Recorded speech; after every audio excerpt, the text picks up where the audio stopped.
kita sedang melawan arus zaman ini. Kita akan membawa kekristenan kembali kepada patokan yang ditetapkan oleh Alkitab. Waktu dilihat, buku nyanyian ribuan. Dan waktu dicari, menyatakan tentang kesetiaan Allah. Terima kasih. Siapa menyusul penggubah musik? Saya kira secara 20 tahun terakhir di Indonesia banyak grup musik, banyak penggubah musik, tulis lagu seperti enak-enak. Dilihat, kosong dan miskin luar biasa. Pengertian firman begitu sedikit. Dan penyelewengan begitu banyak. Cuma kelihatannya enak dinyanyi, meluapkan emosi yang kosong. Saudara-saudara, terlalu sedikit orang mengatakan kalimat-kalimat yang seperti ini. Sebenarnya untuk pribadi saya itu rugi. Tapi untuk kekristenan, untuk iman dan kerajaan Tuhan harus dikatakan. Saya bukan kritik di sini saja. Seluruh dunia lagu mengenai kesetiaan Allah itu terlalu. Khotbah mengenai bagaimana beriman sudah tidak banyak. Khotbah mengenai bagaimana menikmati cinta Tuhan supaya menjadi kaya terlalu banyak. Khotbah bagaimana kita mendirikan pengharapan kita hampir tidak ada. Coba cari di toko buku itu mengenai pendekatan pengharapan. Bagaimana orang Kristen mempunyai pengharapan yang sejati. Sedikit kan. Teologi pun sedang menuju kepada gang buntu di mana gereja tidak bisa menjadi hidup karena tidak ada pengharapan. If there is no hope, people commit suicide. Jikalau tidak ada pengharapan, manusia akan membunuh diri. Pengharapan menjadi salah satu kunci di mana penerusan eksistensi itu menjadi bergairah. Sekali lagi, hope is a very important essence to continue your existence and to be meaningful. Saudara-saudara, di mana pengharapan itu berada, di sana eksistensi itu mempunyai gairah. Di mana pengharapan tidak ada, di sana eksistensi itu tidak mempunyai gairah lagi. Dan Paulus berkata, ketekunan menimbulkan akan pengharapan. Ketekunan itu sesuatu pendirian yang tidak mau berkompromi, kesabaran yang berbobot, dan sesuatu penantian yang berdasarkan akan janji Tuhan. Itu menimbulkan satu pengharapan. Saudara-saudara, biar tahun ini menjadi tahun yang penuh dengan pengharapan. Tidak harap. Harap kepada Tuhan, bukan harap kepada manusia. Harap kepada Tuhan, bukan harap kepada pemerintah atau pembesar di dunia. Harap kepada Tuhan, bukan harap kepada manusia.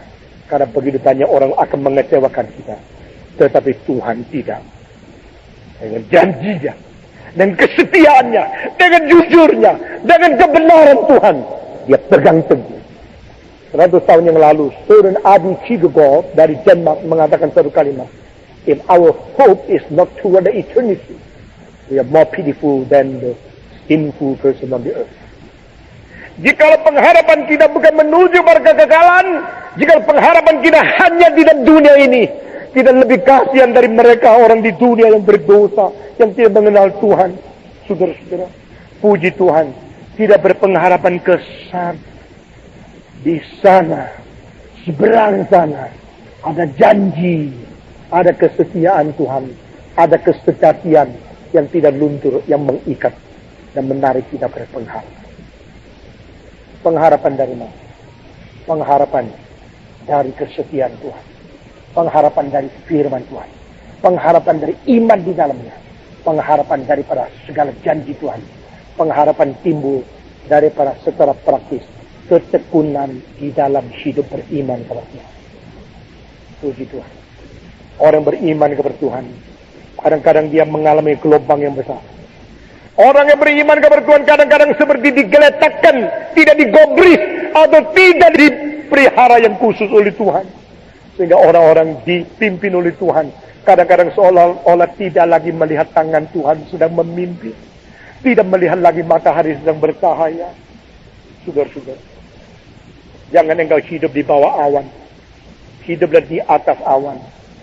Hidup berada di atas awan, ini adalah hidup yang menembus akan kegelapan yang sedang meliputi seluruh lingkungan kita. Breakthrough, menembusi awan gelap, sehingga mata kita tidak ditipu oleh gejala-gejala fenomena yang menakutkan. Pada waktu iman itu bernyanyi, dia bernyanyi karena iman itu menembus awan gelap. Waktu kita berada di atasnya awan gelap, kita melihat yang gelap adalah di bawah awan. Yang gelap bukan matahari. Sudah. Pagi-pagi ini saya bangun, lalu bawa mobil, datang ke tempat ini. Saya lihat, kira-kira seluruh Jakarta tidak ada satu inci langit yang padam. Semuanya abu-abu, hujan. Hati saya mengatakan, Tuhan, kasihanilah mereka yang di daerah banjir. Kasihanilah mereka yang sulit keluar untuk ikut kebaktian. Tuhan hibur mereka, karena mereka miskin di tempat yang sulit. Seluruh awan gelap sedang menuju seluruh kota Jakarta. Saya memandang dari timur, barat, seluruh, tidak ada satu inci yang padam. Apakah pagi ini matahari tidak terbit? Apakah keadaan demikian matahari sudah tidak bersinar? Jawaban adalah tidak. Kita tidak lihat sinar matahari, karena kita berada di bawah awan gelap. Karena waktu-waktu kita hidup di dalam kesulitan, kita mengalami penyakit, kekurangan, hutang tidak bisa bayar, dan banyak orang yang menipu kita. Pada waktu kita melihat penipuan datang dari orang Kristen namanya dan sebagainya. Pada waktu kita mengalami kesulitan luar biasa menudung hidup kita. Saudara-saudara, jangan lupa, awan gelap tidak pernah bisa menutup matahari. Hanya bisa menutup mata kita.